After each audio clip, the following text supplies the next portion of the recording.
Fine, okay. આરડીએનએ technology, જેના વિશે આપણે આજે ચર્ચા આગળ વધારવાની છે. તો કૃત્રિમ રિકોમ્બિનન્ટ ડીએનએ અથવા તો આર્ટિફિશિયલ આરડીએનએ. તો આપણે પુનઃ સંયોજન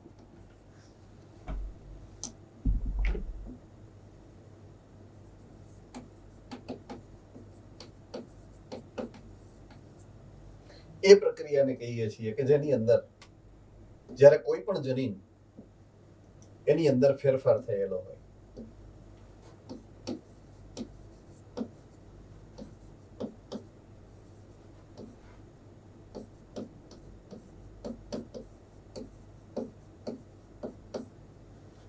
તો જ્યારે જનીનમાં ફેરફાર થશે તો એ ઘટનાક્રમને તમે પુનઃ સંયોજન ચેપ્ટર નંબર 10 ધોરણ 11 અને વ્યતિકરણથી આ પુનઃ સંયોજન થાય છે એવી ઘટનાક્રમને આપણે ધ્યાનમાં લીધું છે ભૂતકાળમાં. હવે એ કુદરતી પુનઃ સંયોજન છે. તમે અત્યારે જે પુનઃ સંયોજનની વાત કરો છો એ પ્રેરિત છે અથવા તો કૃત્રિમ છે.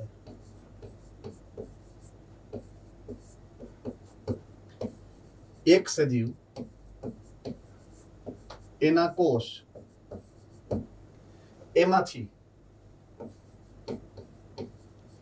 કોઈ નિશ્ચિત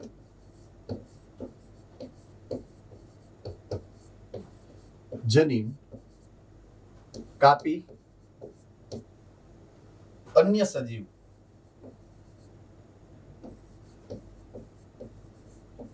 એના કોષમાં નહીં, કોષના જનીન દ્રવ્યમાં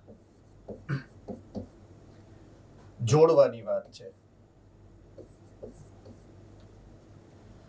તો અહીંયા આપણા માટે આરડીએનએ નો મતલબ આવો થાય છે કે જ્યારે તમે કોઈ એક કોષમાંથી કોઈ એક નિશ્ચિત જનીનને કાપી નાખો છો, અલગ કરો છો, અલગ કરી અને કોઈ અન્ય સજીવ કે અન્ય કોષની અંદર એના જનીન દ્રવ્યની સાથે તમે એને જોડી દો છો. તો જે કુદરતી પુનઃ સંયોજન થતું હતું એ જ પ્રકારની ઘટના પુનઃ સંયોજનની તો અહીંયા થાય છે. પણ તમે જે ધાર્યું છે ને એ એક જ લક્ષણ માટેનું એ એક જ પ્રકારનું જનીન એ એક કોષમાંથી બીજા કોષમાં, એટલે કે એક પ્રકારના સજીવમાંથી બીજા પ્રકારના સજીવની અંદર તમે જોડી શકો છો. તો આ જે ટેકનોલોજી છે એ ટેકનોલોજીને આપણે નામ આપ્યું છે પુનઃ સંયોજિત ટેકનોલોજી અથવા તો આરડીએનએ ટેકનોલોજી. બરાબર છે? તો ખાસ આ સંબંધને યાદ રાખવાનો છે કે અહીંયા આપણે કોઈ પ્રકારના એક કોષમાંથી કોઈ અન્ય પ્રકારના કોષમાં કોઈ એક નિશ્ચિત જનીન, એક અથવા તો બે, જેટલી આપણી જરૂરિયાત છે, કાપી અને અન્ય કોષની અંદર આપણે સ્થળાંતરિત કરીએ છીએ. ઓકે, આપણે વાત કરતા હતા છેલ્લે કે સૌ પ્રથમ વખત આવું આરડીએનએ કોણે બનાવ્યું છે. તો મેં ગઈકાલે તમને કીધું હતું બે વૈજ્ઞાનિકના નામ છે, સ્ટેનલી કોહેન આ એક અને બીજા હર્બર્ટ બોયર. આ બે વૈજ્ઞાનિકોએ સૌથી પ્રથમ વખત આ પ્રયોગ કર્યો છે. ઓકે, હવે એને બે કોષો લીધા હોય, સ્વાભાવિક છે. એક કોષમાંથી કોઈ એક જનીન કાપ્યું હશે અને બીજા કોષની અંદર એને સ્થાપિત કર્યું હશે, પ્રવેશ કરાવ્યો હશે. તો એ બંને સજીવોના નામ આપણે સમજીએ અને યાદ રાખીએ જેથી કરી અને એમસીક્યુ ની અંદર આપણને એ તકલીફ ના કરાવે. તો અહીંયા કૃત્રિમ આરડીએનએ ટેકનોલોજી નો જે સૌ પ્રથમ વખત નિર્માણની જે ઘટના છે એ જેના નામે એ બંને વૈજ્ઞાનિકો છે, સ્ટેનલી કોહેન અને હર્બર્ટ બોયર. તો પ્રથમ રિકોમ્બિનન્ટ ડીએનએ જેમાંથી અલગ કરવામાં આવ્યું, જેમાંથી ડીએનએ કાપવામાં આવ્યું, એ સજીવનું નામ છે સાલ્મોનેલા ટાઇફિમ્યુરિયમ.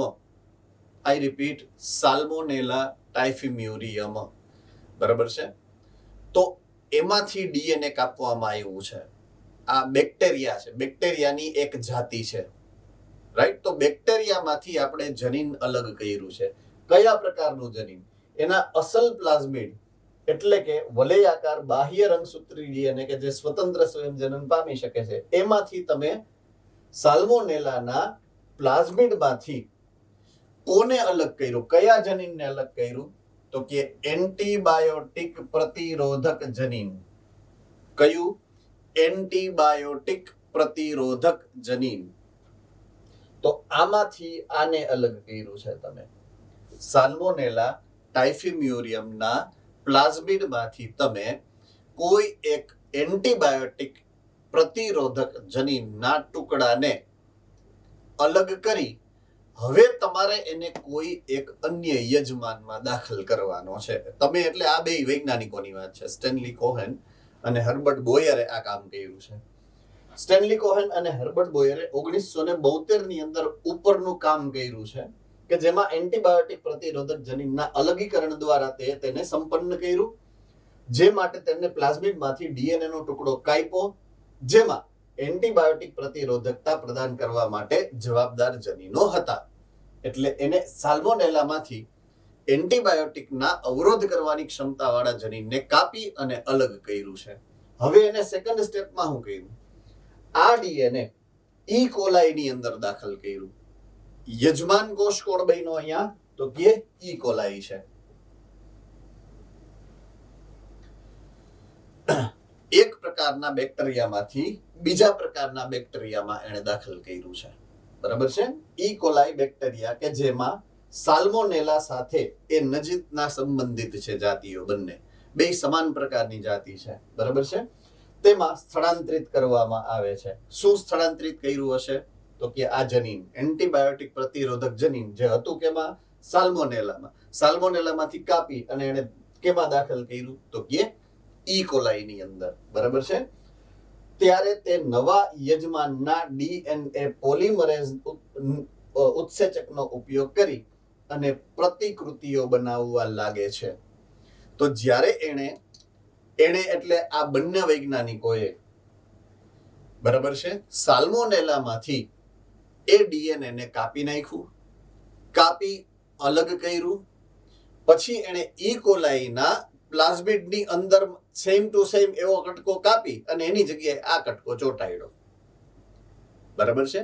એટલે હવે થયું શું કે ઈ કોલાઈની અંદર પણ જ્યારે કોષ વિભાજન થયું ત્યારે ઓલું પ્રતિરોધક જનીન જે બહારથી નાખ્યું હતું એ પણ એના ભવિષ્યની પેઢીમાં જવાનું શરૂ થઈ ગયું. એમ બહુગુણન પામવાનું શરૂ કરે છે. શું કામ બહુગુણન પામે છે? કારણ કે તમે એના એક જીનોમિક ડીએનએ માં નાખ્યું છે. એ પછી પ્લાઝમિડ હશે તો પણ, કારણ કે એની અંદર ORI સ્થાન છે. ઓરી ગઈકાલે આપણે વાત કરી હતી શનિવારે, પુનઃ સંયોજન માટે જરૂરી છે એવું સ્થાન. બરાબર છે? પુનઃ સંયોજન નહીં, સોરી, રેપ્લિકેશન. બરાબર છે? તો સ્વયંજનન માટે સંયોજન ઉત્પત્તિ સ્થાન, એવી વાત આપણે સમજી હતી. સ્વયંજનન ઉત્પત્તિ સ્થાન તો એક કેમાં હોય? તો કે ડીએનએ માં કોઈ પણ એક સ્થાને હોય છે. એ ડીએનએ આખું હોય તો જ હોય. ડીએનએ નો કટકો હોય તો ORI નો હોય.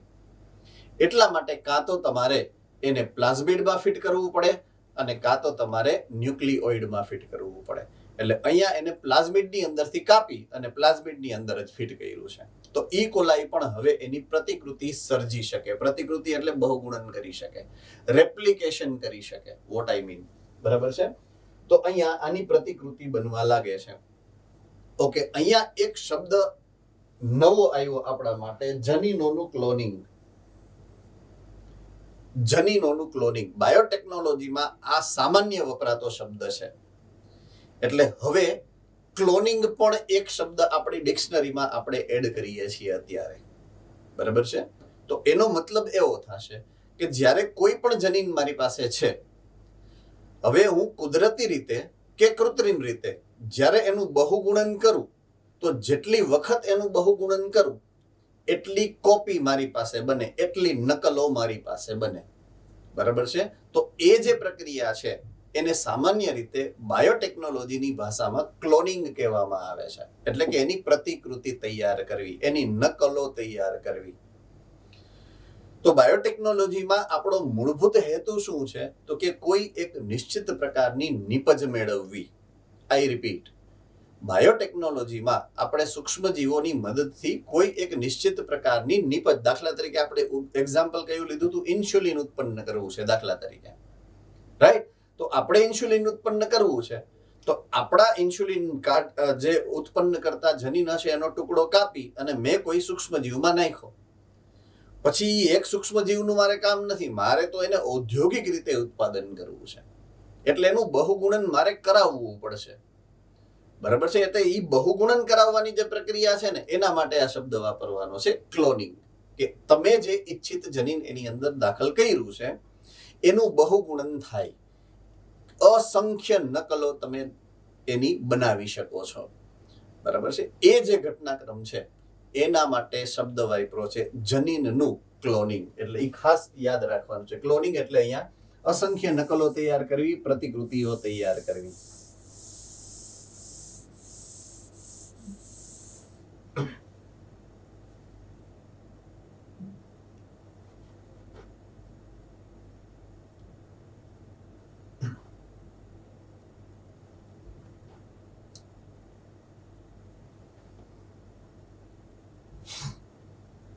આપણે એક ભાગ પૂરો કર્યો, બીજો ભાગ શરૂ થાય છે. ઓકે, નેક્સ્ટ હવે આપણે જે સમજવાનો છે પોઈન્ટ, એ પોઈન્ટને આપણે નામ આપીએ છીએ કે જનીનિક ઇજનેરી વિદ્યા જે પણ આપણે સમજવાની છે અત્યારે, એમાં કયા કયા ટૂલ્સ એટલે કે સંસાધનોને આપણે જરૂરિયાત છે. બરાબર છે? તો tools of recombinant DNA technology. તો જનીનિક ઇજનેરી વિદ્યા માટે તમારે કઈ કઈ વસ્તુઓની જરૂરિયાત પડશે, સંસાધનોની વાત છે. બરાબર છે? Tools of recombinant technology.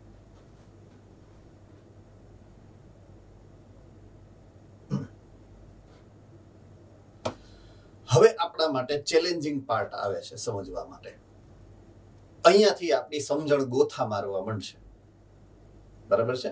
કારણ કે હવે ટેકનિકલ પરિભાષામાં જઈએ છીએ, આપણે બાયોટેકનોલોજીને ટેકનિકલી સમજવાના પ્રયત્નમાં છીએ, એટલે બધા એ પ્રમાણે મગજને સેટ કરી અને ભણશે.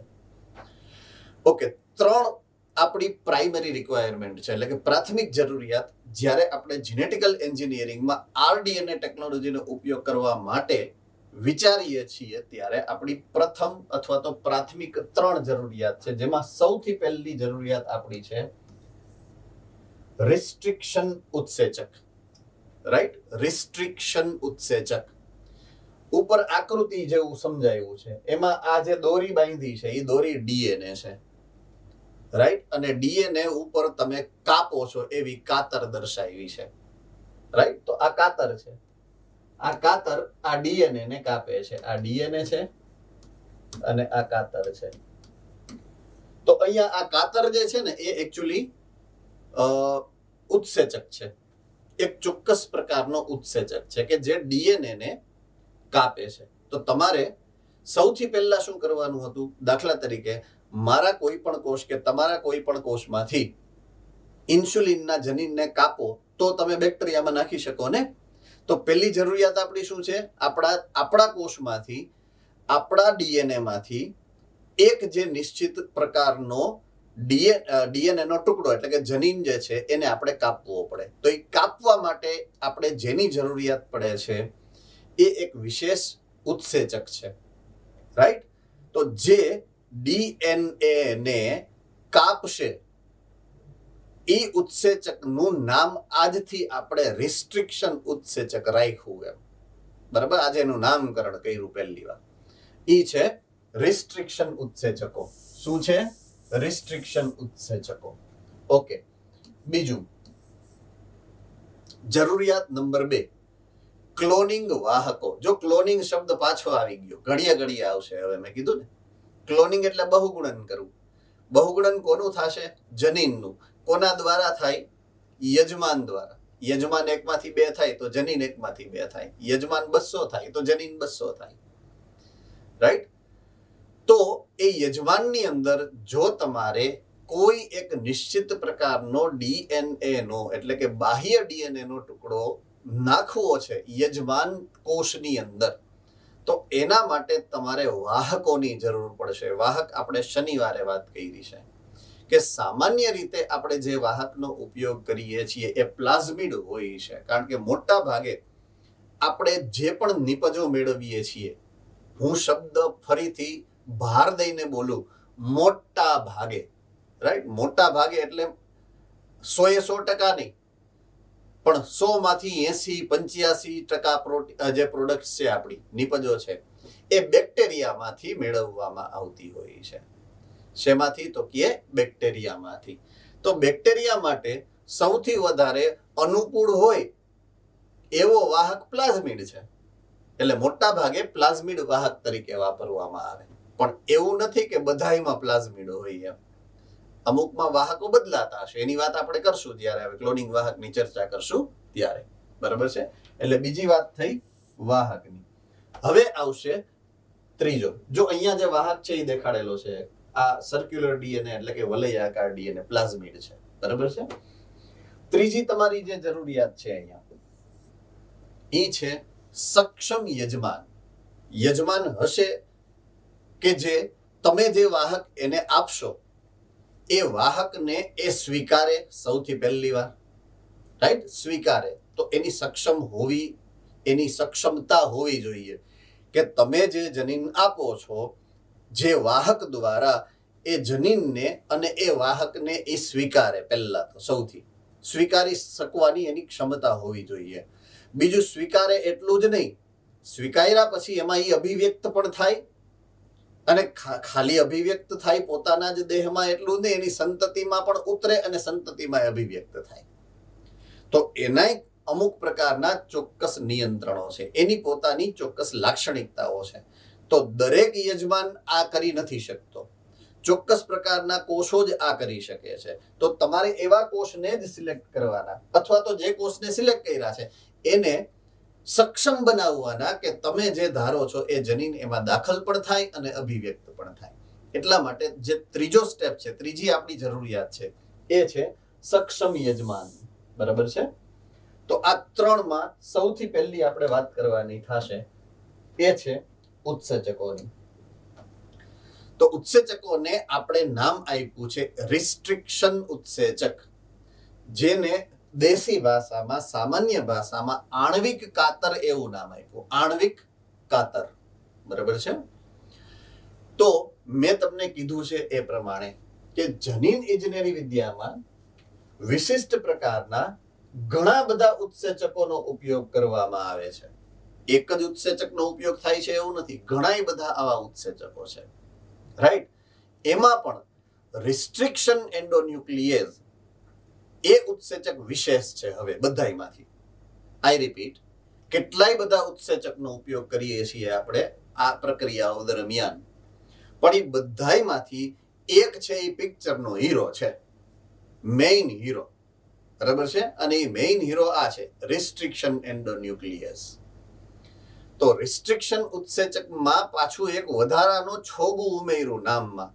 રિસ્ટ્રિક્શન તો હતું જ, એન્ડોન્યુક્લિયસ એવું નામ આવ્યું. શું નામ આવ્યું? એન્ડોન્યુક્લિયસ. તો રિસ્ટ્રિક્શન એન્ડોન્યુક્લિયસ પ્રકારના જે ઉત્સેચક છે એ અત્યંત આગવું મહત્વ ધરાવે છે આ પ્રક્રિયામાં, રાઈટ.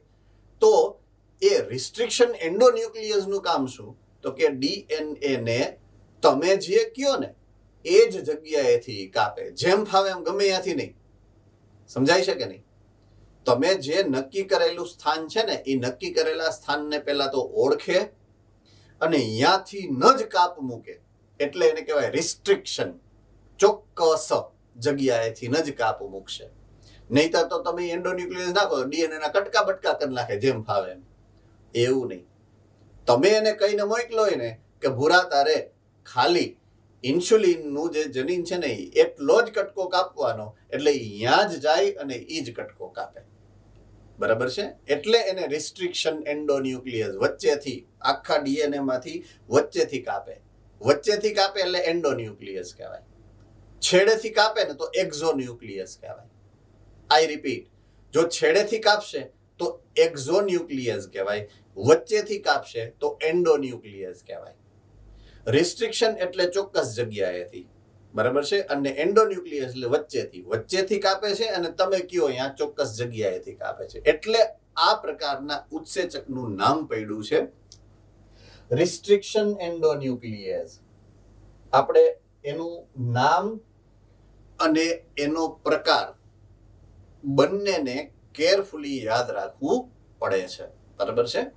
તો ડીએનએ ની શૃંખલાને કોઈ નિશ્ચિત સ્થાનેથી એવી રીતે કાપે કે બાદમાં એક છેડે મુક્ત નાની શૃંખલા ધરાવતો હોય. બહુ જ ઇમ્પોર્ટન્ટ છે આ પોઈન્ટ ઓફ વ્યૂ. આગળ આવશે એટલે અત્યારે ડિસ્ક્રિપ્શનમાં નથી લેતો, પણ કાપે એવી રીતના કે એના એક છેડે લાંબી શૃંખલા અને એક છેડે ટૂંકી શૃંખલા, એવું. કારણ કે બે હોય ને ડીએનએ માંની બે શૃંખલામાં બે એની સામસામેની શૃંખલા હોય, એટલે એક શૃંખલા લાંબી રહે એક શૃંખલા સેજ ટૂંકી રહે, એ પ્રકારે એ કાપે છે. આપણે ખાલી અત્યારે આટલું યાદ રાખશું, આગળના સ્લાઇડ્સની અંદર વધારે ડિટેલ આવવાની જ છે. બરાબર છે.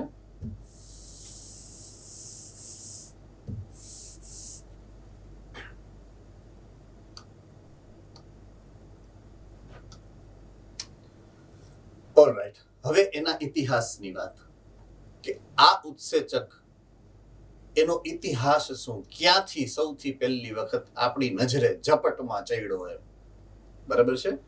તો વર્ષ 1963 ની અંદર બેક્ટેરિયામાંથી બે ઉત્સેચકોને અલગ કરવામાં આવ્યા. બરાબર છે. બે ઉત્સેચકોને અલગ કરવામાં આવ્યા કે જે ઈ કોલાઈમાં બેક્ટેરિયોફેજની વૃદ્ધિને અવરોધવા માટે જવાબદાર છે. બેક્ટેરિયાનું નામ છે ઈ કોલાઈ.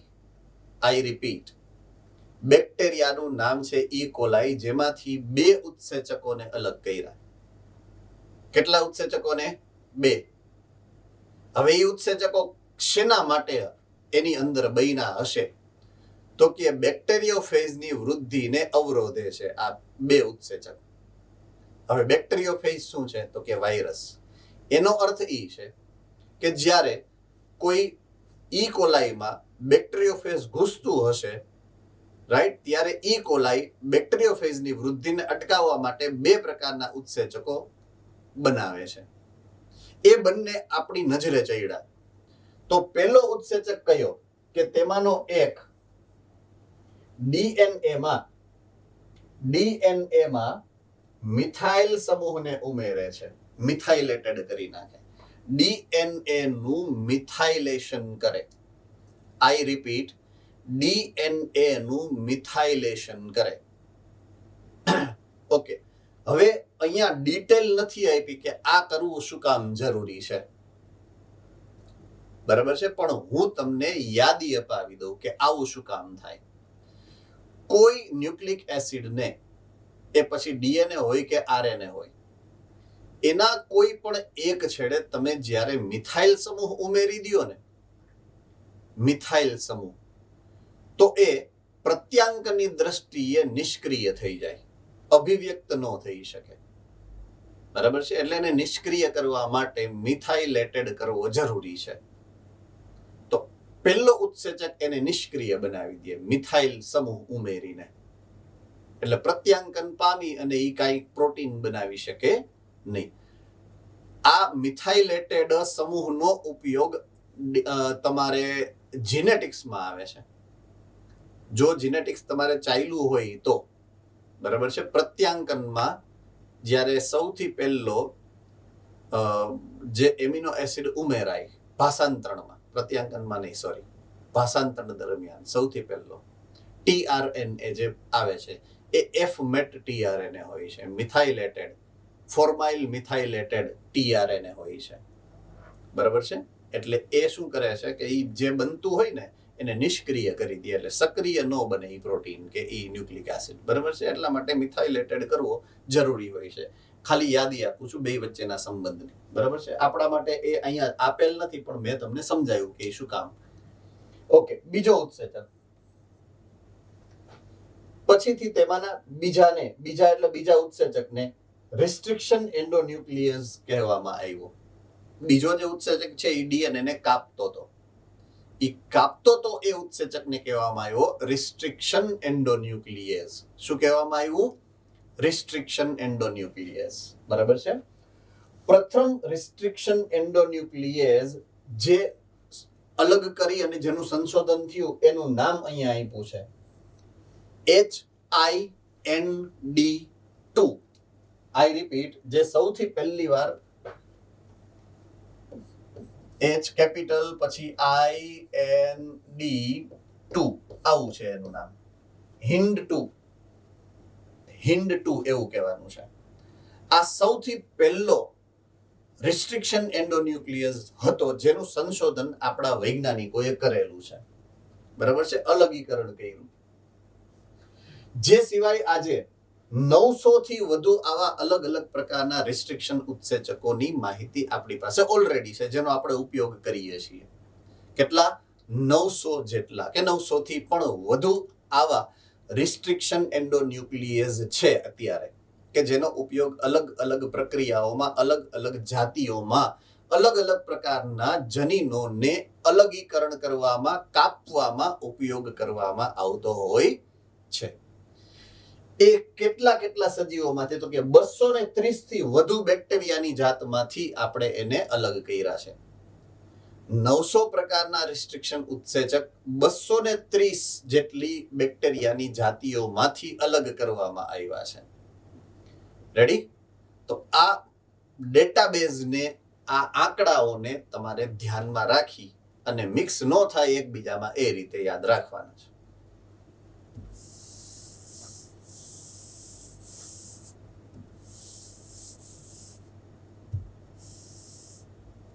બોલો.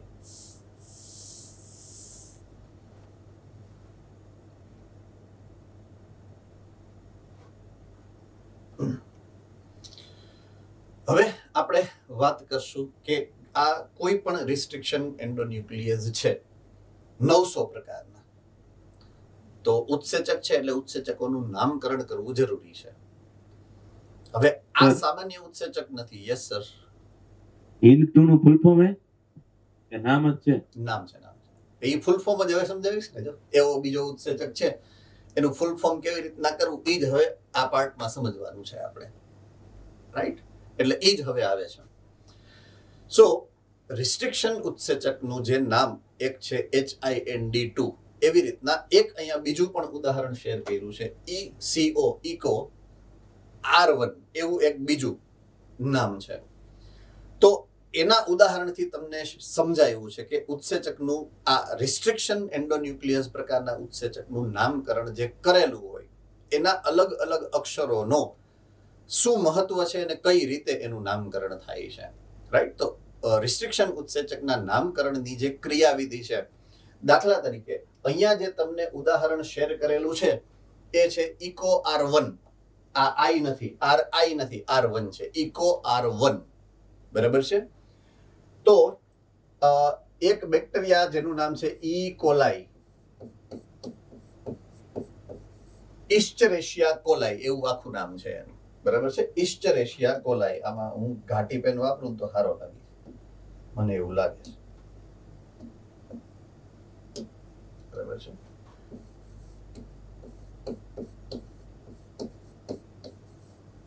E. coli નામના બેક્ટેરિયા દાખલા તરીકે. તો ઇસ્ચરેશિયા એની પ્રજાતિનું નામ છે જે આ E, અને કોલાઈ એની જાતિનું નામ છે એટલે આ CO. કારણ કે પ્રજાતિનું નામ એનો પહેલો અક્ષર જે છે એ કેપિટલમાં લખવાનો હોય, પછીનું આખું નામ તો સ્મોલ લેટરમાં જ લખવાનું છે. દ્વિનામી નામકરણ પદ્ધતિ જે આપી છે, કોને આપી હતી હું ભૂલી ગયો. કોને આપી છે દ્વિનામી નામકરણની પદ્ધતિ? મોડાસા સેન્ટર કયો છે હાલ આજે?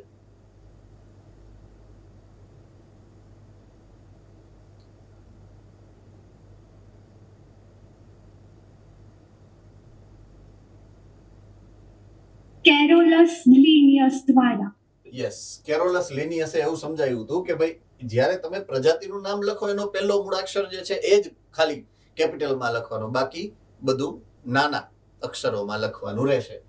તો આ ઈ છે એ પ્રજાતિનો પહેલો, ઇસ્ચરેશિયાનો ઈ અને કોલાઈનો CO. એટલે આ પહેલો જે આ ત્રણ અક્ષર એના આવ્યા ઈ આ રીતે આવ્યા.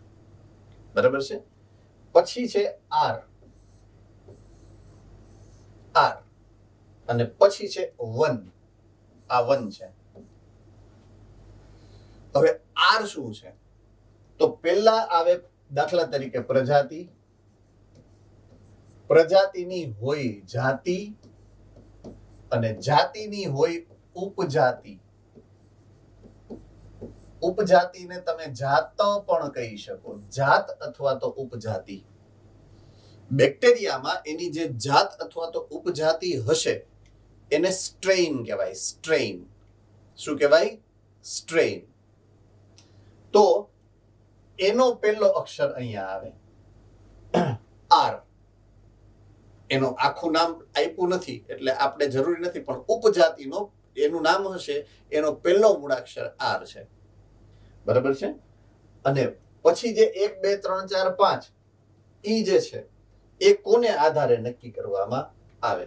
તો કે હવે જે તે જાતમાંથી કયા ક્રમમાં ઉત્સેચકને અલગ કરવામાં આવ્યો? પ્રથમ ક્રમનો ઉત્સેચક છે, દ્વિતીય ક્રમનો ઉત્સેચક છે કે તૃતીય ક્રમનો ઉત્સેચક છે? ચયાપચયની ક્રિયાવિધિના ક્રમ પ્રમાણે.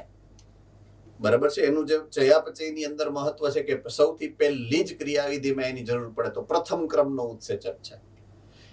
બીજી ચયાપચયના સ્ટેપમાં જરૂરી છે તો દ્વિતીય ક્રમની પ્રક્રિયા છે. બરાબર છે. એટલે એ પ્રમાણે એને 1 2 3 એવી રીતના ક્રમાંક આપવામાં આવતો હોય છે. બેચ નંબર પણ કહેવાય. બરાબર છે કે પહેલી બેચનો છે, સેકન્ડ બેચનો છે, થર્ડ બેચનો છે.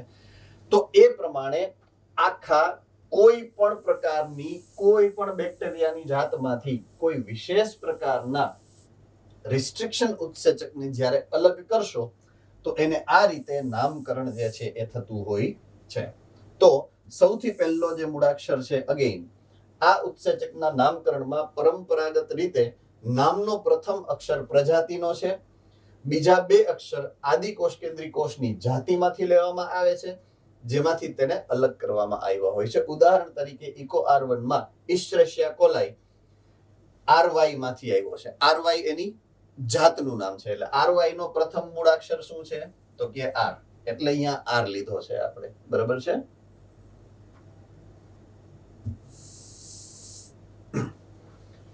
તો ઇસ્ચરેશિયા કોલાઈ RY માંથી એને અલગ કરવામાં આવ્યો છે. તેમાં ઇકો R1 માં અક્ષર R જાતના નામ પરથી લેવામાં આવેલ છે અને ત્યાર પછીનો રોમન અંક જે છે એ બેક્ટેરિયાની જે તે જાતમાંથી કયા ક્રમનો ઉત્સેચક છે એને આધારે નક્કી થયેલ છે. તો આ પ્રથમ ક્રમનો ઉત્સેચક છે એટલે R1. બરાબર છે. તો ઇકો R1 નામ આ રીતે. કોઈ પણ ઉત્સેચકનું નામકરણ આ રીતે કરવામાં આવે છે. કોઈ પણ નહીં, કોઈ પણ રિસ્ટ્રિક્શન એન્ડોન્યુક્લિયસ ઉત્સેચકનું નામકરણ આ રીતે કરવામાં આવે છે. બરાબર છે. સામાન્ય ઉત્સેચકોનું નામકરણ તમે ચેપ્ટર નંબર 9 ની અંદર ભણ્યા છો, ધોરણ 11 માં. પણ અહીંયા રિસ્ટ્રિક્શન એન્ડોન્યુક્લિયસનું નામકરણ કઈ રીતે કરવામાં આવે છે એની ખાસ ક્રિયાવિધિ સમજાવેલી છે.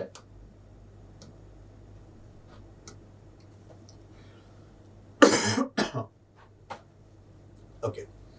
હવે રિસ્ટ્રિક્શન એન્ડોન્યુક્લિયસ અથવા તો એન્ડોન્યુક્લિયસ પ્રકારના જે ઉત્સેચક છે અથવા તો રિસ્ટ્રિક્શન ઉત્સેચક છે, તો આ બધાય નામના અલગ અલગ મતલબ છે. આપણે શરૂઆત જ્યાં કરી હતી ત્યાં નામ આપણે વાપર્યું હતું રિસ્ટ્રિક્શન ઉત્સેચકો. શું નામ વાપર્યું હતું? રિસ્ટ્રિક્શન ઉત્સેચક. એટલે હું અહીંયાથી શરૂઆત કરું છું, રિસ્ટ્રિક્શન ઉત્સેચકોથી શરૂઆત કરું. બરાબર છે. તો રિસ્ટ્રિક્શન ઉત્સેચકોના બે પ્રકાર છે મૂળભૂત રીતે, મેં જે સમજાવ્યા હતા તમને. એકનું નામ છે એક્ઝોન્યુક્લિયસ અને એકનું નામ છે એન્ડોન્યુક્લિયસ. યાદ આવી ગયું હશે હવે. બરાબર છે. એકનું નામ છે એક્ઝોન્યુક્લિયસ અને એકનું નામ છે એન્ડોન્યુક્લિયસ.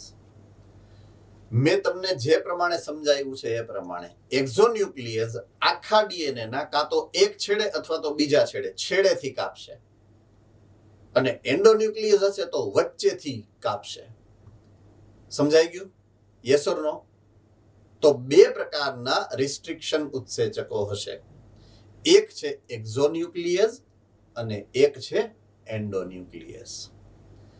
આપણે અહીંયા આરડીએનએ ટેકનોલોજીમાં જેનો ઉપયોગ કરીએ છીએ એ એક્ઝોન્યુક્લિયસ નથી, એન્ડોન્યુક્લિયસ પ્રકારના રિસ્ટ્રિક્શન ઉત્સેચકો છે. આવું આપણે યાદ રાખશું. બરાબર છે. તો રિસ્ટ્રિક્શન ઉત્સેચકોને જે ન્યુક્લિયેઝ કહેવામાં આવે છે, તો પહેલા તો ન્યુક્લિએઝ શું કામ કહેવાનું છે, તો એ સામાન્ય નામકરણની પદ્ધતિ પાછી યાદ કરીએ આપણે ચેપ્ટર નંબર 9 ધોરણ 11 વાળી. તો કાં તો નિપજ અથવા તો પ્રક્રિયક, એના ઉપર એની પાછળ એઝ લગાડવાનો. દાખલા તરીકે લિપિડ ઉપર કામ કરે તો એને નામ આપતા આપણે લાઇપેઝ. જો ગ્લુકોઝ ઉપર કામ કરે તો ગ્લાયકોલેઝ કે ગ્લુકેઝ. જો ઈ કરશે ઓક્સિડેશનની પ્રક્રિયા, ઓક્સિજનેઝ. યાદ આવ્યું? પાછળ એઝ લગાડવાનો. તો પ્રોટીન ઉપર કામ કરે તો નામ શું આપણે પાડીએ? પ્રોટીએઝ. તો ન્યુક્લિક એસિડ ઉપર કામ કરે તો નામ શું આપવું પડે? ન્યુક્લિએઝ. સિમ્પલ. કારણ કે ન્યુક્લિક એસિડ ઉપર કામ કરે છે. રેડી? તો ન્યુક્લિએઝ નો મતલબ શું થાય? કે જ્યાં ઉત્સેચક ન્યુક્લિક એસિડ ઉપર કામ કરશે. પણ એવા તો કેટલાય ઉત્સેચક છે. બરાબર છે. એમાંથી તમારે જેનું કામ છે એ આ બે પ્રકાર છે. કાં તો ઈ એન્ડોન્યુક્લિયસ હશે અને કાં તો એ એક્ઝોન્યુક્લિયસ હશે. આઈ રિપીટ, કાં તો એ એન્ડોન્યુક્લિયસ હશે અને કાં તો એ એક્ઝોન્યુક્લિયસ હશે. બે પ્રકારના છે મેં કીધું એ પ્રમાણે. એક એક્ઝોન્યુક્લિયસ જે છેડા ઉપર કામ કરે, એને એન્ડોન્યુક્લિયસ અંદર એટલે કે વચ્ચેથી ડીએનએ ને કોઈ પણ નિશ્ચિત સ્થાનેથી કાપશે. તો પ્રત્યેક રિસ્ટ્રિક્શન એન્ડોન્યુક્લિયસ ડીએનએ ની શૃંખલાની લંબાઈનું, આખી લંબાઈનું પહેલા નિરીક્ષણ કરશે. જો એવો શબ્દ વાપરેલો છે, પહેલા નિરીક્ષણ કરે, ચેક કરે. એ ગમે યાનો કાપી નાખે. સમજાય છે? ચેક કરે, જોવે, નિશ્ચિત જગ્યાએ જઈ અને ત્યાં જ કાપ મૂકશે. એટલે પહેલા શું કરે? નિરીક્ષણ કરશે. નિરીક્ષણ કર્યા પછી જ કાર્ય કરે છે. જ્યારે તે પોતાનો વિશિષ્ટ ઓળખક્રમ પ્રાપ્ત કરી લે છે ત્યારે જ તે ડીએનએ સાથે જોડાય અને બેવડા કુંતલની બંને શૃંખલાને એની જે શર્કરા ફોસ્ફેટ આધાર સ્તંભ છે એના કોઈ વિશિષ્ટ કેન્દ્ર ઉપર આ કાપવાનું કામ કરે છે. ઓકે, શુગર ફોસ્ફેટ આધાર સ્તંભ, ચેપ્ટર નંબર 9 ધોરણ 11. બરાબર, પાછું આવ્યું. ડીએનએ ની જે શૃંખલા તમને સમજાવી હશે. દાખલા તરીકે આ ડીએનએ ની શૃંખલા છે, ઉમાની આ હામહામીની બે શૃંખલા અને એની આ જોડેલી છે, નાઇટ્રોજન બેઝ હામ. રાઈટ? તો આ જે છે ને મેં આ બે થાંભલા, નિસરણીના આ બે થાંભલા, બરાબર છે, એની વાત કરે છે. એ જે થાંભલા છે ને એ શર્કરા અને ફોસ્ફેટ થી બનેલા હોય. શેનાથી બનેલા હોય? શર્કરા અને ફોસ્ફેટ. તો ઈ આધાર સ્તંભ છે. આખી ડીએનએ ના જે શૃંખલા છે એનો આધાર સ્તંભ ઈ છે. અને હવે જ્યારે હું વાત કરું છું એ નિસરણીના પગા, એટલે કે આ વચ્ચે છે ઈ પગથિયા. ઈ જે પગથિયા છે એ પગથિયા નાઇટ્રોજન બેઝ થી બને. આ સામે નાઇટ્રોજન બેઝ નું જોડાણ થાય. એક બાજુ જો એડેનિન છે તો સામે કોણ હશે? થાઇમિન. રાઈટ? એક બાજુ જો સાઇટોસિન છે તો સામે કોણ હશે? ગ્વાનિન. તો બેઝ પેર બને. નાઇટ્રોજન બેઝ પેર થી બનશે, અથવા તો બેઝ જોડ ગુજરાતીમાં. તો એ પગથિયા બેઝ પેર થી બનશે. તો અહીંયા ઈ કાપ કેની ઉપર મૂકે છે? આ શર્કરા ફોસ્ફેટ એને કાપશે. અહીંયા આમ નિશ્ચિત જગ્યાએથી, કોઈ એક નિશ્ચિત જગ્યાએથી કાપશે. હાઇડ્રોજન બંધને કાપવાની જરૂર જ નથી, એ તો એની મેળાએ છૂટો પડી જશે. કાપવાની જરૂરિયાત કયા બંધને પડે છે? તો ફોસ્ફોડાયસ્ટર બંધને. કોને? ફોસ્ફોડાયસ્ટર બંધને. એટલે અહીંયા રિસ્ટ્રિક્શન ઉત્સેચક જે છે એ ફોસ્ફોડાયસ્ટર બંધને કાપવાનું કામ કરશે, એવું આપણે મગજમાં રાખશું.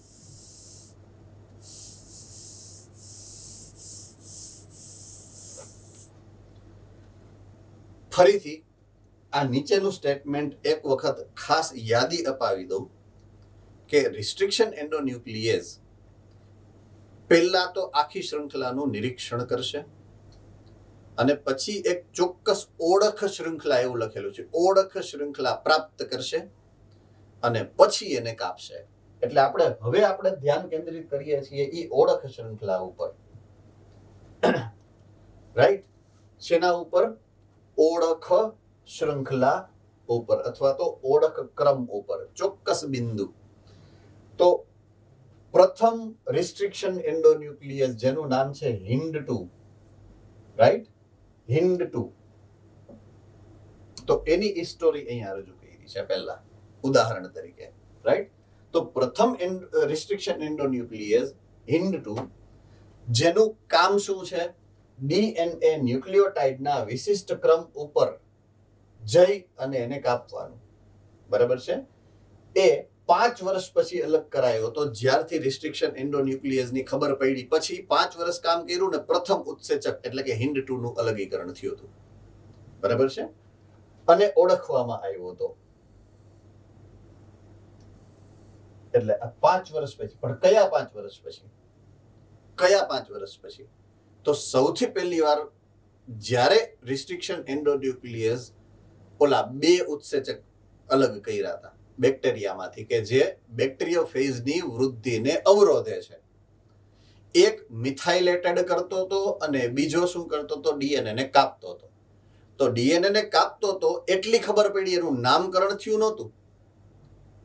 પછી 5 વર્ષ એની ઉપર સંશોધન થયું અને પછી જે સૌથી પહેલો રિસ્ટ્રિક્શન આને કહેવાય રિસ્ટ્રિક્શન એન્ડોન્યુક્લિયસ. ઓકે, હવે આ શું છે? તો કે અચ્છા, આનું નામ આપણે પાડી, હાલો ને. તો એ પછી નામ પાડ્યું HIND2. એટલે 5 વર્ષ પછી આ HIND2 પહેલી વાર આઈડેન્ટિફાઈ થયો, ઓળખાણો. એ ઓલું બેક્ટેરિયામાંથી 2 અલગ અલગ પ્રકારના ઉત્સેચકો કાઢ્યા પછી એવું જાણવા મળ્યું કે HIND2 હંમેશા ડીએનએ ના અણુને કોઈ એક ચોક્કસ બિંદુ ઉપર જ કાપે છે, એ સિવાય ક્યાંય ન કાપે, રાઈટ? એ જે ચોક્કસ બિંદુ હતું ને એને નામ આપ્યો ઓળખ ક્રમ, બરાબર છે? તો જ્યાં 6 બેઝ જોડ, જો આ એક નિયમ છે, 6 બેઝ જોડનો એક ક્રમ હશે, 6 બેઝ પેર. 6 બેઝ જોડનો એક ચોક્કસ ક્રમ છે અને એને કહેવામાં આવે છે ઓળખ ક્રમ. તો દરેક રિસ્ટ્રિક્શન એન્ડોન્યુક્લિયસમાં આ પ્રકારનો 6 થી 8 બેઝ પેરનો એક ચોક્કસ ઓળખ ક્રમ હશે. આઈ રિપીટ, લગભગ દરેક પ્રકારના રિસ્ટ્રિક્શન એન્ડોન્યુક્લિયસ ઉત્સેચકમાં આવા 6 થી 8 બેઝ પેરનો એક ચોક્કસ ઓળખ ક્રમ હશે. આ ઓળખ ક્રમ ઉપર જ રિસ્ટ્રિક્શન એન્ડોન્યુક્લિયસ જઈ અને કાપ મૂકે છે. આટલું સમજાઈ ગયું છે perfectly? Yes or no hand raise કરીને કહેજો, પછી હું આગળ વધું છું.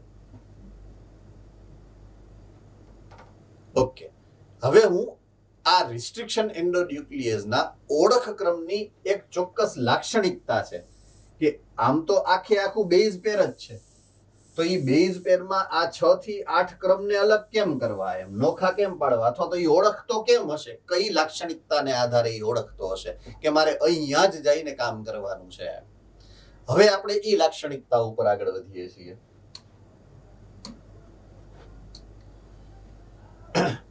ઓકે, પ્રત્યેક રિસ્ટ્રિક્શન એન્ડોન્યુક્લિયસ ડીએનએ માં વિશિષ્ટ, હવે શબ્દ જે આવ્યો એ આપણા માટે મહત્વનો બને છે, પેલિન્ડ્રોમિક ન્યુક્લિયોટાઇડની શૃંખલા.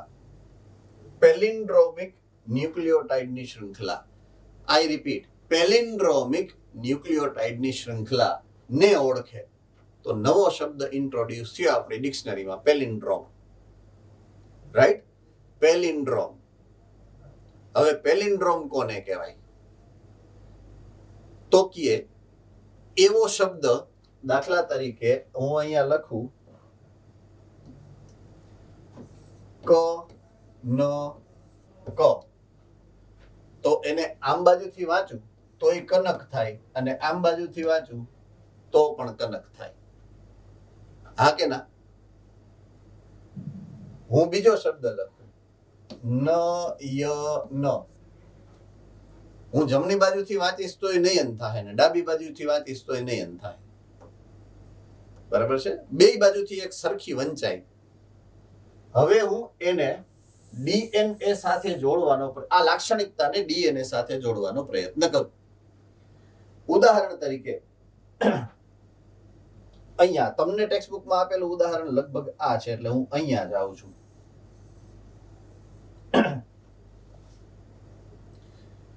દેખાય છે કે નહીં મને નથી ખબર, પણ તમને ઇકોલાઈ R1 ઇકો R1 ની શૃંખલા આપેલી હશે આકૃતિમાં. બરાબર છે? અને એનો પેલિન્ડ્રોમ તમને આપેલો હશે, અને એ પેલિન્ડ્રોમ એની ઉપરની બાજુએ GAATT અને C એવો ક્રમ હશે. જો 6 મૂળાક્ષરનો છે, 6 બેઝ પેરમાં ઉપર GAATTC એવો ક્રમ હશે, અને એની નીચે એક્ઝેક્ટલી CTTAAG એવું હશે. રાઈટ? એટલે હવે ઉપર જે ક્રમ વાંચો છો એ નીચેની ક્રમ વાંચો તો ઊંધેથી શરૂ થાય તો ઈ જ આવશે. જુઓ, CAA અને GAA અને CTT. બરાબર છે? જો અહીંયા જે છે GAATTC આવ્યું તો અહીંયા ઊંધેથી તમે વાંચો તો GAATTC, બે એક સરખું હોય. તો આવો જે ક્રમ હશે ને એને પેલિન્ડ્રોમ કહેવાય. શું કહેવાય? પેલિન્ડ્રોમ. કે જે ઉપરથી વાંચો તો 6 લેટર એક સરખા, અને એની જ નીચે તમે જાઓ એટલે 6 લેટર બીજા ઈ એક સરખા, ઉપર અને નીચે. બે શૃંખલા જ્યારે સરખી હોય પણ ઊંધી તો એને પેલિન્ડ્રોમ કહેવાય. તો એ પેલિન્ડ્રોમ શૃંખલાને ઓળખે છે. તો જેટલા પેલિન્ડ્રોમ હશે ને એટલા પેલિન્ડ્રોમના કોઈ એક વિશિષ્ટ ઉત્સેચક હશે કાપ મૂકવા માટે. બરાબર છે? રિસ્ટ્રિક્શન ઉત્સેચકોનું કાર્ય શું છે? ઉત્સેચક કે જે ડીએનએ ની બંને શૃંખલાઓને કોઈ એક જ સ્થાનેથી કાપશે, એક જ જગ્યાએથી. ઓકે, હવે હું ઇકો R1 ની વાત કરું, જે ઉદાહરણ તમારી બુકની અંદર આપ્યું છે ઇકો R1 નું. એની જે પેલિન્ડ્રોમ છે, એની જે કાપવાનું સ્થાન છે, એ ગ્વાનિન અને એડેનિન નું જોડાણ સ્થાન છે ને અહીંયા છે. જુઓ, જો લખેલું હશે, અહીંયા આકૃતિમાં નોટ કરાવેલું હશે. G અને A ની ઉપર કાપ મૂકે, G અને A ની વચ્ચે કાપ મૂકે, ફોસ્ફોડાયસ્ટર બંધને તોડી નાખે. બરાબર છે? બે જગ્યાએ એમ જ કરે. જો અહીંયા એમ જ કરે G અને A ની વચ્ચે, અને અહીંયા કરશે G અને A ની વચ્ચે. બરાબર છે? તો હવે આમ જુઓ તમે, દાખલા તરીકે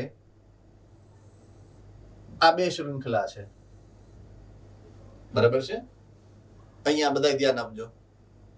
આ બે શૃંખલા છે. અહીંયા છે ઉપરની શૃંખલાના G અને A, 2, 3, 4, 5 અને 6. બરાબર છે? તો અહીંયા સામે 1, 2, 3, 4, 5 અને 6. આ 6 ની શૃંખલા થઈ. તો નીચેની શૃંખલામાં G અહીંયા છે અને A અહીંયા છે. બરાબર છે? તો અહીંયા કાપ અહીંયા પડે છે, અહીંયા ઈ કાપે છે વચ્ચેથી. તો અહીંયાથી ઈ કપાણું છે અને અહીંયાથી કપાણું છે. તો ઈ જે કાપ પડશે ને, એટલે આ શૃંખલા ઉપરની આટલી ટૂંકી છે અને નીચેની શૃંખલા આટલી લાંબી છે. સામેના ટુકડામાં ઊંધું થશે. આ ઉપરની શૃંખલા લાંબી રહેશે અને નીચેની શૃંખલા થોડીક ટૂંકી રહેશે. રેડી? એટલે એક છેડો લાંબો ને એક છેડો ટૂંકો, એવી રીતના બે ટુકડામાં એવું થશે. તો આમ સીધે સીધું નથી, આમ સીધે સીધું નથી, ટૂંકમાં આમ છે, લાંબો ટૂંકો, આમ લાંબુ ટૂંકું થાય છે, જે ટુકડો થાય છે. ક્લિયર થાય છે જે હું કહેવા માંગુ છું? રાઈટ? તો જો સીધે સીધું કપાય ને, સીધે સીધું, તો એ છેડાને બુઠ્ઠા છેડા કહેવાય, બુઠ્ઠા. પણ આ લાંબા ટૂંકા કપાય ને એને ચીપકું છેડા, કારણ કે હામ હામે ચોંટી જાય. એ છેડા હામ હામે ચોંટાડવામાં મદદ કરે. પાછું ભવિષ્યમાં તમારે જોડવું છે ને, એને વાહકની અંદર જોડવું નથી. તમારે જોડવું છે કે નથી જોડવું? તો વાહકની અંદર જ્યારે જોડવું છે ને, ત્યારે ચોંટાડવામાં એ છેડો, ઓલો જે લાંબો છે ને, એ છેડો મદદ કરશે તમને. એટલે એને કહેવાય ચીપકું છેડા. રેડી? ઓકે, હવે આને આધારે પોઈન્ટ ટુ બી નોટેડ એક વધારાનો મુદ્દો આવ્યો. એન્ડોન્યુક્લિયસ બે પ્રકારના હોઈ શકે. આઈ રિપીટ, જો અહીંયા લખું છું એન્ડોન્યુક્લિયસ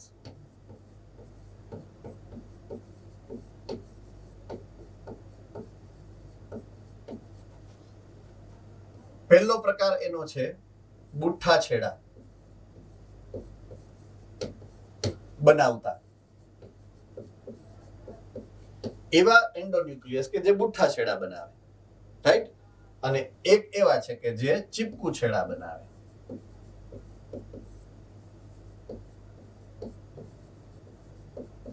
તો તમારા માટે આ ચીપકુ છેડા બનાવે ને એવા જ એન્ડોન્યુક્લિયસ કામના છે. બુઠ્ઠા છેડા વાળા તમારે કઈ કામના નથી, કારણ કે એ પાછા ચોંટાડવામાં મદદ ન કરે એટલા માટે. બરાબર છે? એટલે પાછા એન્ડોન્યુક્લિયસ માય બે પ્રકારના એન્ડોન્યુક્લિયસ છે અને તમારા માટે ઉપયોગી એ જ છે કે જે ચીપકુ છેડા બનાવશે, બુઠ્ઠા છેડા બનાવશે. એ પ્રકારના એન્ડોન્યુક્લિયસ આપણા કામના નથી એમ. ઓકે, જ્યારે ડીએનએ ઉપર દાખલા તરીકે આ ઇકો R1 નું હોય તો GAATTC ક્રમ હાજર હોય ત્યારે ઇકો R1 ના ડીએનએ ઉપર ફક્ત G અને A ની વચ્ચે જ એ કાપ મૂકતો હોય છે. એ ઉદાહરણ આપ્યું છે જે આપણે સમજ્યા હમણાં, ઉદાહરણ આપણે આકૃતિની અંદર.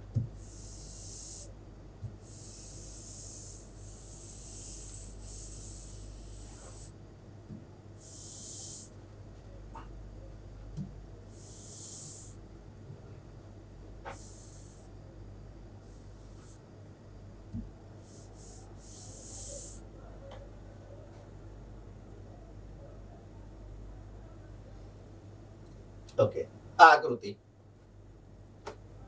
આકૃતિ એમાં હું વચ્ચેનો જે પાર્ટ છે એ તમે જોવો એટલે તમને ખબર પડે કે અહીંયા પહેલા આ G અને A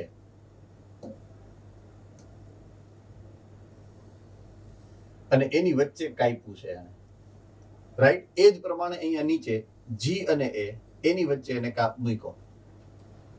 બરાબર? એટલે થયું શું કે આ જે ભાગ છે એમાં અહીંયા G રહી ગયો અને અહીંયા C થી લઈ અને છેક A સુધી આ છેડો, આ લાંબો છેડો થયો.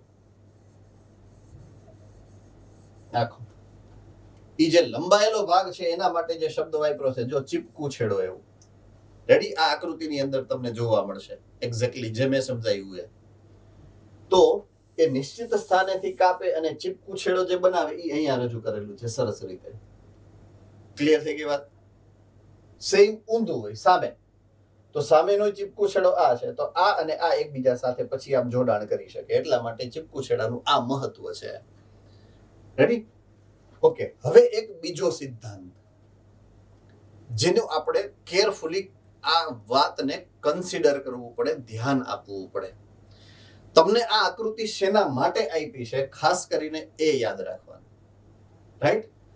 જો અહીંયા એક લખેલું છે વાક્ય વિદેશી અથવા તો બહારનું જે જનીન છે ડીએનએ છે એની વાત કરી છે, એટલે કે યજમાન નહીં, આ જે દાતા કોષ છે, દાતા કોષ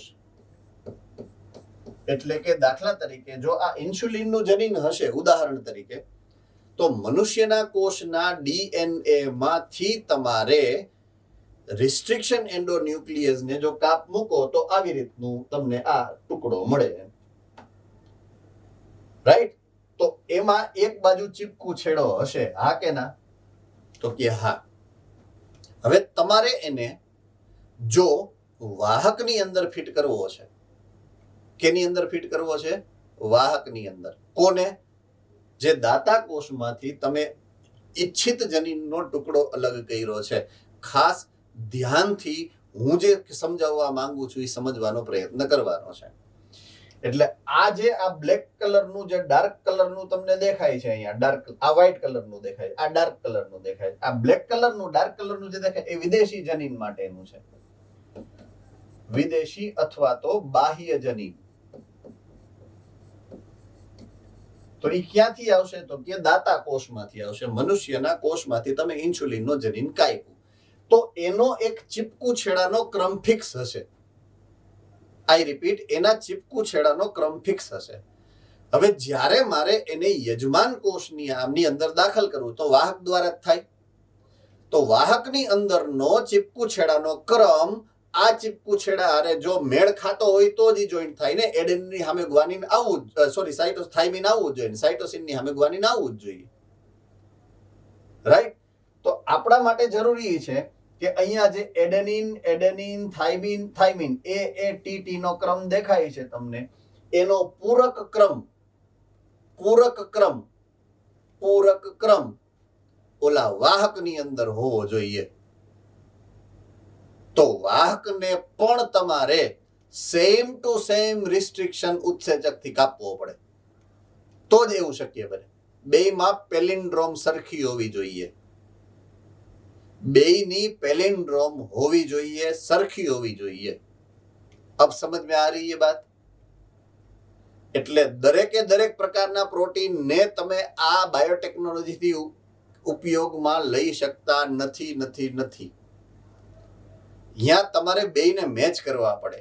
દાતા કોષની અંદર જે પેલિન્ડ્રોમ હોય એવું પેલિન્ડ્રોમ જો યજમાન કોષના ઓલા પ્લાઝમિડમાં હોય ને તો જ તમે એનું ઇન્ડસ્ટ્રીયલ ઉત્પાદન કરી શકો, બાકી નહીં. નહીતર તો બધાય પ્રોટીન નો આપણે બનાવવા માંડી જેમ ફાવે એમ. એવું અમુક જ પ્રકારના પ્રોટીન આપણે એટલા માટે બનાવીએ છીએ કે બેયની પેલિન્ડ્રોમ મેચિંગ થતી જ ન હોય. માંડ એવી જગ્યા મળે તમને કે બંનેનું પેલિન્ડ્રોમ મેચ થતું હોય. તો જેમ આ 12નું ડીએનએ એવી રીતના વાહક ડીએનએ માં પણ સેમ ટુ સેમ રિસ્ટ્રિક્શન ઉત્સેચક નાખો એટલે બેયના ચીપકુ છેડા એકબીજાના પૂરક બને એવું અહીંયા લખેલું છે. રાઈટ. એટલે બંનેમાં તમારે એક જ પ્રકારનો રિસ્ટ્રિક્શન ઉત્સેચક વાપરવાનો થાય. એક જ્યાંથી તમે બાહ્ય અથવા તો વિદેશી જનીન મેળવો છો એમાં, અને બીજું વાહકમાં. બંનેની અંદર તમારે સમાન પ્રકારના રિસ્ટ્રિક્શન એન્ડોન્યુક્લિયસનો ઉત્સેચકનો ઉપયોગ કરો તો જ બંનેના ચીપકુ છેડા એકબીજાના પૂરક બનશે. આવું યાદ રાખવાનું છે ખાસ. તો રિસ્ટ્રિક્શન ઉત્સેચક ડીએનએ શૃંખલાને પેલિન્ડ્રોમ સ્થાને કેન્દ્રથી થોડુંક દૂર પરંતુ વિરુદ્ધ શૃંખલામાં બે સરખા બેઝની વચ્ચેથી ન જ કાપે, જેના ફળ સ્વરૂપે છેડા ઉપર એક શૃંખલાનો એક ભાગ લંબાયેલો લટકતો રહી જાય. આથી બેવડા કુંતલના છેડા ઉપર એક શૃંખલાવાળો ટૂંકો ભાગ છૂટી જાય અને એક લાંબો ભાગ રહી જાય. આવા ટૂંકા એક શૃંખલામય લટકતા નાના ભાગને સીપકુ છેડો કહેવાય. સીપકુ છેડો એટલે ઓલો લંબાયેલો છેડો છે, બરાબર છે? તો એ ચીપકુ છેડો કહેવાય એવું આ ભાઈ કહેવા માંગે છે. આપણા માટે આ તો ભૂતકાળ થઈ ગયું, બહુ પહેલા જાણી લીધું છે આવું બધું. તો સર, યસ સર. આ હતું પ્લાઝમિડ, હા એમાં એક થી વધારે પેલિન્ડ્રોમિક સ્થાન હોય? હા હોય જ ને, હું કામ ન હોય?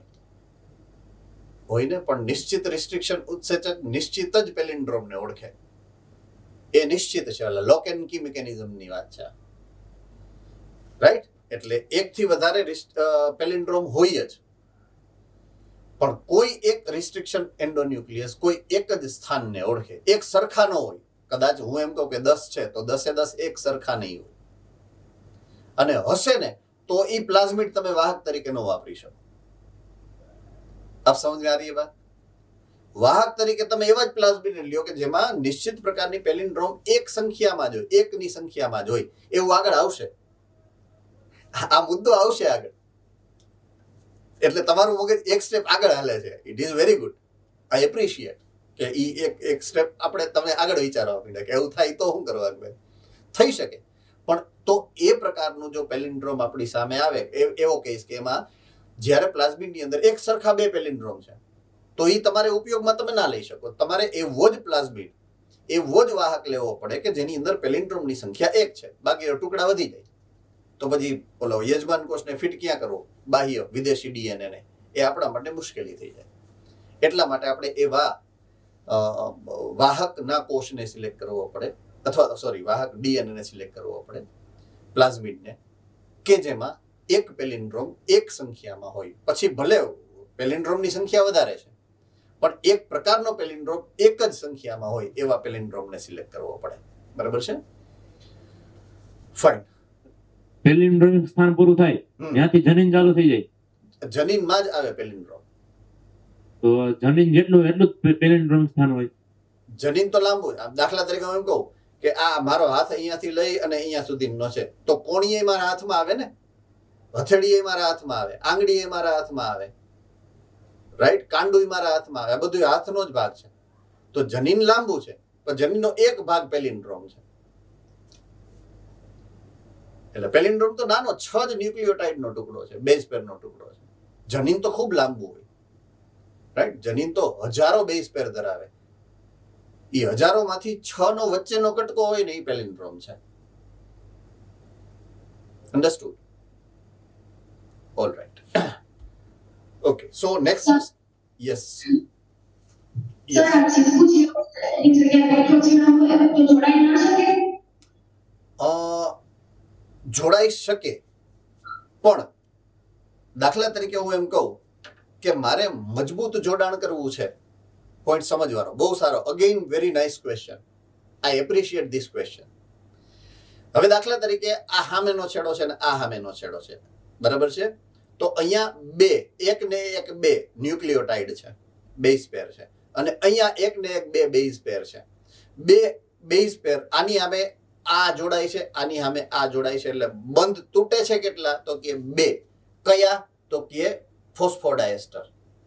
તો જોડાણ થાય અહીંયા કેટલા બંધનું જોડાણ થાય? 2 જ ફોસ્ફોડાએસ્ટર બંધનું જોડાણ થાય. એની બદલે શૃંખલા આવી છે આમ આમ. તો એક ફોસ્ફોડાએસ્ટર બંધ અહીંયા અને એક ફોસ્ફોડાએસ્ટર બંધ અહીંયા, એટલે 2 ફોસ્ફોડાએસ્ટર બંધ તો બન્યા. એ ઉપરાંત વધારાના અહીંયા વચ્ચે હાઇડ્રોજન બંધનું જોડાણ થાય. અબ સમજ में आ रही है बात?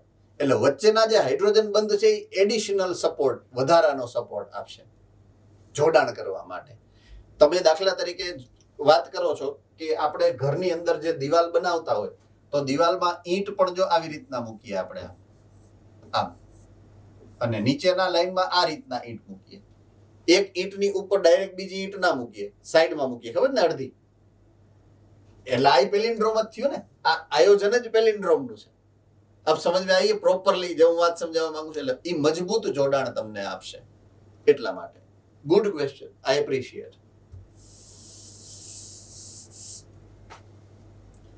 Okay, any other doubt? બાયોટેકનોલોજીમાં ડાઉટ છોડતા નહીં. હોય એ કહી દેજો કે આ નથી સમજાણું એમ, કારણ કે નહીતર આગળનું કાંઈ નહીં સમજાય.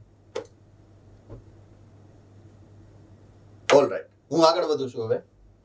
Sir, yes sir. ક્યાંથી પણ? આ બુઠા રાજકોટ ગુરુકુલ. ઓકે, હા, ઓલ રાઈટ, ડન. આ બુઠા ચેડાને વધારે મજબૂત કરવા હોય તો લીગેજ નો નાખીએ. લીગેજનું કામ જ જોડવાનું છે. આ તો આ ચીપકુ છેડા એમને જોડાય છે કે લીગેજ નાખવો પડે? લીગેજ નાખવો જ પડે. લીગેજ વગર તો કોઈનું જોડાણ નહીં થાય, બરાબર? એટલે લીગેજ જો બુઠ્ઠા છેડામાં જાય તો 2 જ બંધ બને ફોસ્ફોડાએસ્ટર. એની બદલે લીગેજ જો ઓલા ચીપકુ છેડા ઉપર જાય તો 2 ફોસ્ફોડાએસ્ટર બંધ તો બનશે, પણ વચ્ચેના ઓલા 4 હાઇડ્રોજન બંધ પણ બનશે. 4 હાઇડ્રોજન બંધ ન બને, 2 અથવા તો 3 એવા 4 અણુમાં, જો 4 અણુ દાખલા તરીકે 2 વાળા છે તો 8 હાઇડ્રોજન બંધ બને, રાઈટ? તો ઈ પાછી એડેનિન ગ્વાનિન કયા છે વચ્ચે વચ્ચે એની ઉપર હોય. દાખલા તરીકે હમણાં આપણે વાત કરી TTAA, તો TTAA માં 2 જ છે, એટલે ટોટલ 8 હાઇડ્રોજન બંધ વધારાના બને. 2 ફોસ્ફોડાએસ્ટર બંધ બને અને 8 હાઇડ્રોજન બંધ બને, એટલે એ વધારાની વ્યવસ્થા, મજબૂતાઈ જે છે એની વ્યવસ્થા પૂરી પાડે છે. એટલા માટે લાઇગેજ તો બેયમાં જોશે, બુઠ્ઠા છેડામાં જોઈ અને ચીપકુ છેડામાં જોઈએ, બરાબર? લાઇગેજ વગર તો કોઈ દી જોડાણ થાય જ નહીં કોઈ પણ ડીએનએ ની શૃંખલા. ઓકે, હવે તેનું એવું નામ એટલા માટે આપવામાં આવ્યું છે કે તેના પૂરક કપાયેલા પ્રતિરૂપ સાથે હાઇડ્રોજન બંધ બનાવે, જે હું અત્યારે સમજાવી થાકી ગયો. રાઈટ? ચીપકુ છેડાનું ઈ મહત્વ છે કે ચીપકુ શું કામ કીધું? કારણ કે હાઇડ્રોજન બંધ બનાવીને સામે ચોંટાડી દે ને વધારે મજબૂત રીતે ચોંટાડે, એટલા માટે એને ચીપકુ છેડા એવું નામ મળ્યું છે. છેડાઓનું આ ચીપકાપણું, સ્ટિકીનેસ, ઉત્સેચક ડીએનએ લાઇગેઝ ના કાર્યમાં મદદ કરે છે, જે મેં હમણાં સમજાવ્યું. તમારા ક્વેશ્ચનનો જે જવાબ આપ્યો હોય, લાઇગેઝનું કામ તો ફોસ્ફોડાએસ્ટર બંધ બનાવીને જોડવાનું છે, પણ ચીપકુ છેડાના ઓલા જે સહાયક છે એ શું કરે? હાઇડ્રોજન બંધ બનાવી અને મજબૂતાઈ વધારે છે. એટલે એ ડીએનએ લાઇગેઝ ના જે કાર્ય છે એને વધારે ચોક્કસ બનાવે છે, વધારે મજબૂત બનાવે છે, સહાયતા પ્રદાન કરે છે.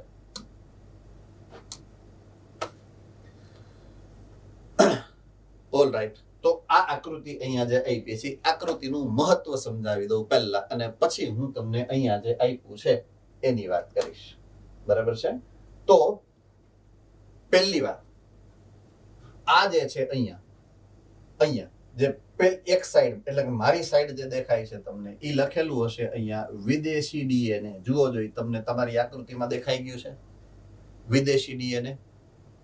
તો વિદેશી ડીએનએ ક્યાંથી આવ્યું હશે? તો કે દાતા કોષમાંથી અથવા તો સ્ત્રોત કોષમાંથી. એમાંથી તમારે અલગીકરણ કરવાનું છે, એટલે એનું આ ડીએનએ છે. જો અહીંયા જે ડીએનએ ની તંતુ દેખાય છે એ વિદેશી ડીએનએ છે, રાઈટ? એ વિદેશી ડીએનએ ને તમારે આખું ડીએનએ છે એમાંથી તમારે તો કોઈ એક નિશ્ચિત કટકો, આટલો કટકો જ જોઈએ છે, બરાબર? અને સેમ વે તમારે રિસ્ટ્રિક્શન એન્ડોન્યુક્લિયસ તમારે ક્યાં વાપરવો પડે? વાહક ડીએનએ માં, પ્લાઝમિડમાં. એટલે એક વિદેશી ડીએનએ છે તમારી પાસે અને એક પ્લાઝમિડ ડીએનએ છે. તમારી પાસે બે પ્રકારના ડીએનએ છે. બંને પ્રકારના ડીએનએ ના સેમ્પલમાં તમે એક કોમન રિસ્ટ્રિક્શન એન્ડોન્યુક્લિયસ ઉમેર્યો છે, બરાબર છે? બંને ડીએનએ સાથે તમે જે ઉત્સેચક મિશ્ર કર્યો છે પ્રક્રિયા કરવા માટે, એ કોમન એટલે કે સામાન્ય રિસ્ટ્રિક્શન એન્ડોન્યુક્લિયસ છે. જો અહીંયા લખેલું હશે તમારી આકૃતિની અંદર, એક જ રિસ્ટ્રિક્શન ઉત્સેચક વિદેશી ડીએનએ અને વાહક ડીએનએ બંનેને ચોક્કસ સ્થાનેથી કાપે છે. જુઓ, જો આકૃતિમાં વાંચી લ્યો, મેં જે સમજાવ્યું છે એ તમારી આકૃતિમાં તમે વાંચી લ્યો. મળી ગયું છે? વંચાઈ ગયું છે? થમ્સ અપ. ઓકે. હવે એને કારણે હવે હું આમ બાજુ છું, વિદેશી ડીએનએ ની નીચે છું. આઈ રિપીટ, હું વિદેશી ડીએનએ ની નીચે છું. સેકન્ડ સ્ટેપમાં જો અહીંયા તમને ડીએનએ ના 3 કટકા દેખાતા હશે. જુઓ, પહેલો કટકો છે ને મધ્યમ કદનો છે, બીજો કટકો છે ને એકદમ નાનો છે, અને ત્રીજો કટકો પ્રમાણમાં થોડોક લાંબો છે, બરાબર છે? તો તમારું જે ઈચ્છિત ડીએનએ છે એ વચ્ચેનું છે, નાનું. સૌથી નાનો કટકો છે ને એ તમારો ઈચ્છિત ડીએનએ છે. એટલે કે વિદેશી આખું ડીએનએ હતું ને એમાંથી તમે જે ઈચ્છિત જનીન કાઢી અને યજમાનમાં દાખલ કરવા માંગો છો, એ જનીન એ વચ્ચેનો નાનો ટુકડો છે. આટલું સમજાણું?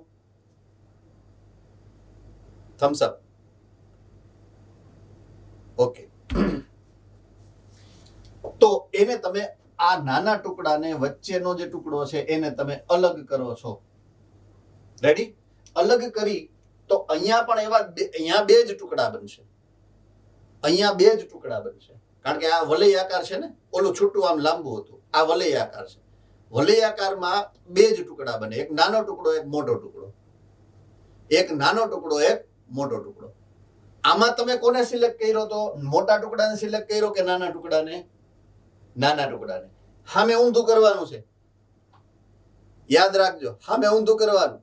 વાહકની અંદર તમારે મોટા ટુકડાને સિલેક્ટ કરવાનો, નાનો ફેંકી દેવાનો છે, કારણ કે નાનાની જગ્યાએ તો બીજો નાનો ફિટ કરવાનો છે ને. સમજ માં આ રહી? બાર એ જે ટુકડો કાપશો તમે, જો અહીંયા ગેપ દેખાય છે, આ જગ્યાએ તમને ગેપ દેખાડ્યો છે. જુઓ આકૃતિમાં, જોયું? મળી ગયું?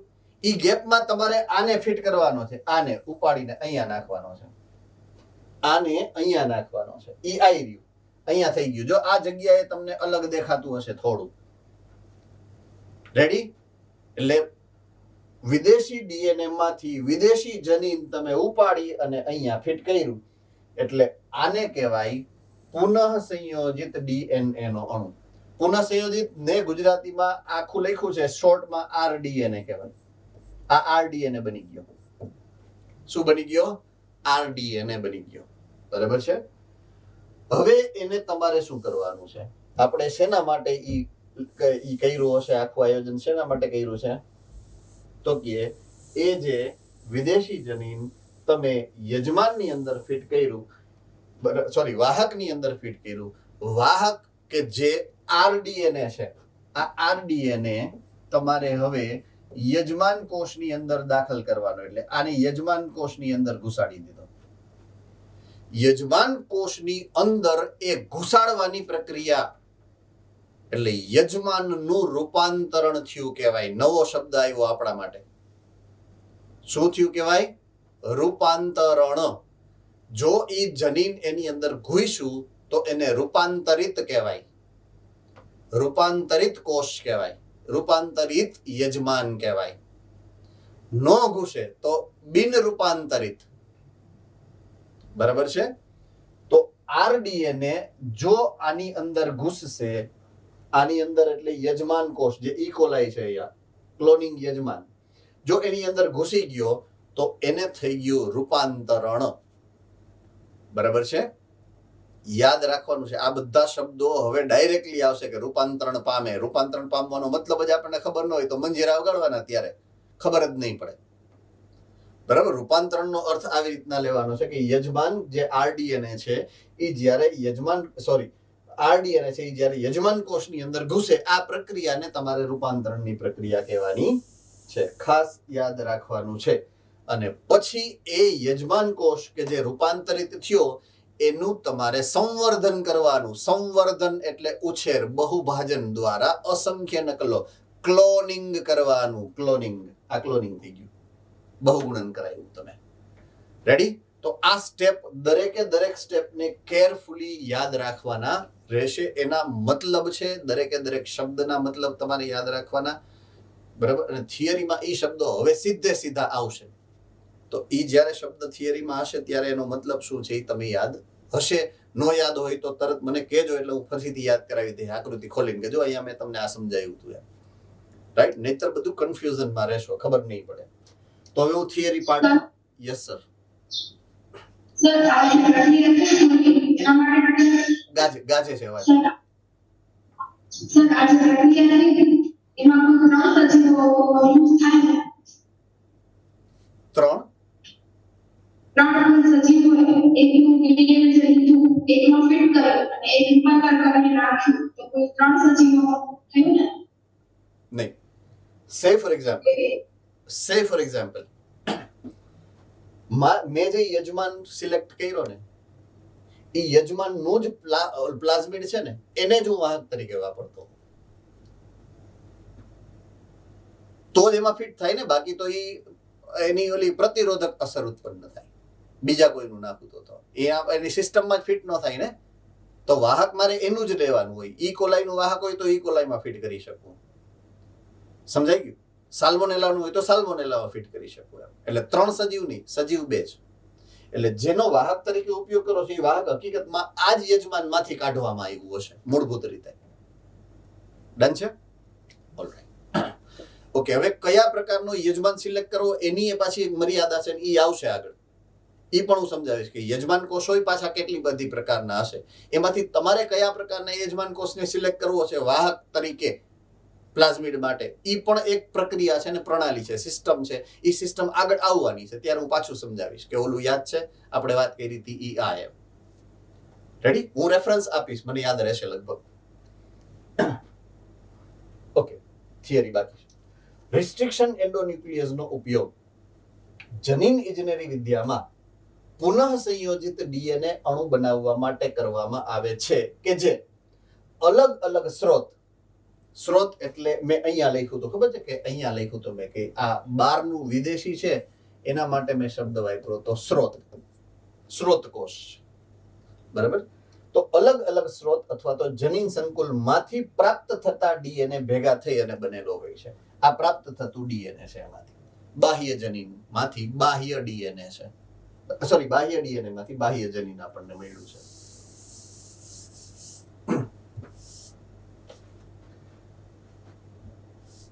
ઓકે, એક જ રિસ્ટ્રિક્શન ઉત્સેચક દ્વારા કાપવાથી પ્રાપ્ત થતા ડીએનએ ના ખંડોમાં સમાન પ્રકારના ચીપકુ છેડા હોય અને તેને ડીએનએ લાઇગેઝની મદદથી એકબીજા સાથે જોડી શકાય છે. એટલે અહીંયા ખાલી એક જ સ્પષ્ટતા કરી છે કે શું કામ તમારે આ વિદેશી ડીએનએ અને વાહક ડીએનએ એને એક જ પ્રકારના રિસ્ટ્રિક્શન ઉત્સેચકથી શું કામ કાપવાનો છે? કારણ કે તો જ બંનેના ચીપકુ છેડા એકબીજાના પૂરક બને, જેથી ડીએનએ લાઇગેઝ જે છે એ એનું જ્યારે કામ જોડવાનું થાય તો એની સામે એ સરળતાથી જોડાઈ શકે. Sir, yes sir. વિદેશી ડીએનએ નું ઈચ્છિત જનીન એનો એક છેડો ચીપકુ છેડો ને બીજો છેડો બુઠ્ઠો છેડો એવું હોય ને? હા, બંનેમાં એવું જ હશે. વાહકમાં પણ એમ જ હશે અને વિદેશી જનીનમાં પણ એમ જ હશે. બંનેમાં એમ જ હશે. એટલે આનો જે છે, દાખલા તરીકે હું આની વાત કરું, આને હું એનલાર્જ કરું છું, મોટું કરી અને અહીંયા મૂકું છું, અહીંયા, બરાબર છે? તો આનો દાખલા તરીકે આ વિદેશી ડીએનએ છે. વિદેશી ડીએનએ નો એક છેડો ટૂંકો છે અને એક છેડો લાંબો છે. એટલે આનો જે દાખલા તરીકે નીચેનો છેડો લાંબો છે તો સામે આની અંદર એનો જે પૂરક છેડો હશે ને એમાં ઉપરનો છેડો લાંબો હશે, નીચેનો છેડો ટૂંકો. બુઠ્ઠા છે જ નહીં કે, એટલે બુઠ્ઠો છેડો શબ્દ નહીં વાપરીએ આપણે. બુઠ્ઠો છેડો શબ્દ આમાં છે જ નહીં, બરાબર છે? આ છેડા ચીપકું છે, બંને ચીપકું છે. આનો નીચેનો છેડો ચીપકું છે, આનો ઉપરનો છેડો ચીપકું છે, રાઈટ? એટલે તો જ આ બંને એકબીજાની સાથે આમ પૂરક બની શકે ને. That way you are. ચીપકુ સિવાયનો બીજો છેલ્લો, હા, એટલે એ ટૂંકો છેડો અંતનો. એટલે આની જ વાત કરે છે ને તું? નહીં, આ વિદેશી જનીન. આ વિદેશી જનીન કયું? આ એનો વિદેશી છે. અંતિમ છેડો, ડાબી બાજુનો છેડો. આ છેડા હા, ઈ છેડાનું શું છે? ઈ તો બે સાઈડ થી કપાશે ને ભાઈ. જો જ્યારે પણ રિસ્ટ્રિક્શન એન્ડોન્યુક્લિયસ કામ કરશે તો ઈ એક છેડેથી થોડું, બે છેડેથી કાપવું પડે ને. સમજ માં આ રહી વાત? બે છેડેથી કાપે તો જ નોખો પડે ને. એટલે મેં અહીંયા દર્શાવ્યું છે એનો મતલબ એવો ને, અહીંયા બીજો છેડો તો હશે જ. આ બીજો છેડો તો હશે જ, એ ચીપકું જ હશે બીજી સાઈડથી. અન્ડરસ્ટુડ? એટલે બે છેડાથી ઓલા હશે ચીપકું. હા, એક જ છેડો નહીં હોય, બંને છેડે કપાશે અને બંને છેડેથી ચીપકું રીતે જ કપાશે તો જ બે છેડે જોડાય ને પાછું, નહીતર જોડાય નહીં એમ. ઓકે, બીજો કોઈ ક્વેશ્ચન, કન્ફ્યુઝન?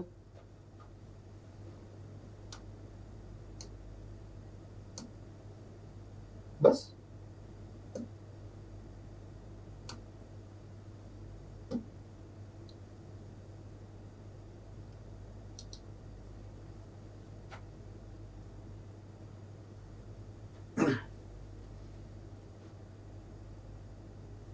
ચેપ્ટર કન્ફ્યુઝિંગ છે પણ છે હાવ નાનું, એટલે થઈ જાય છે ગાયકા પૂર્વ.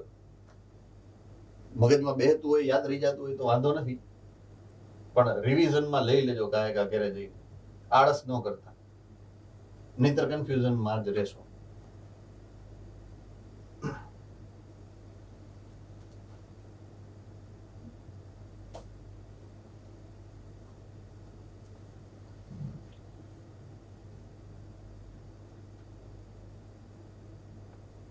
વાગ્યા છે કેટલા? 12:35. ઓકે, પૂરું કરીએ. 12:35 થઈ ગયું, મારું ધ્યાનમાં જ નહોતું. એવું હોય તો યાદ કરાવી દઉં. ઘણી વાર એવું હોય કે ભણાવવાનો નશો એવો હોય કે સમજાય જ નહીં, ટાઈમ પૂરો થઈ ગયો છે, રાઈટ? તો આપણે જનીન ઇજનેરના સાધનોમાં પહેલું રિસ્ટ્રિક્શન ઉત્સેચક પૂરું કર્યું. ક્લોનિંગ વાહકોથી આપણે આવતીકાલે આગળ વધશું, બરાબર છે? સારું.